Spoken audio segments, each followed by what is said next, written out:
നമ്മളെ പയ്യോളി ബസ് സ്റ്റാൻഡിൻ്റെ നേരെ മുന്നിലുള്ള ടീം പയ്യോളി ഫ്ലവർ സ്റ്റാളിലാട്ടോ ഞാനിപ്പോൾ നിൽക്കുന്നത്. നമ്മളെ മലയാളികളെ ഓണാഘോഷത്തിൽ ഒഴിച്ചുകൂടാൻ പറ്റാത്ത രണ്ട് കാര്യങ്ങളല്ലേ, സദ്യയും പൂക്കളവും. ചെട്ടിയും ജമന്തിയും മല്ലിയും റോസും അരളിയും എന്ന് പറഞ്ഞ പോലെ ഒരുപാട് തരം പൂക്കളുണ്ട് ഇവിടെ. അതൊക്കെ തന്നെ മിതമായ നിരക്കിലാട്ടോ ഇവർ നമുക്ക് തരുന്നത്.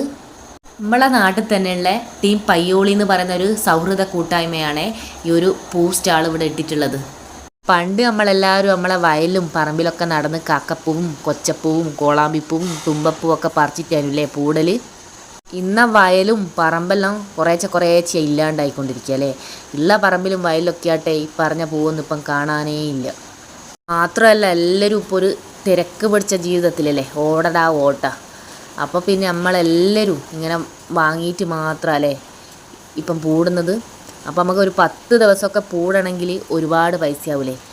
ഈ ഒരു സാഹചര്യത്തിൽ നമുക്ക് മിതമായ നിരക്കിൽ ഒരു സ്ഥലത്തു നിന്ന് പൂ കിട്ടുകയാണെങ്കിൽ അത് അടിപൊളിയല്ലേ അല്ലേ.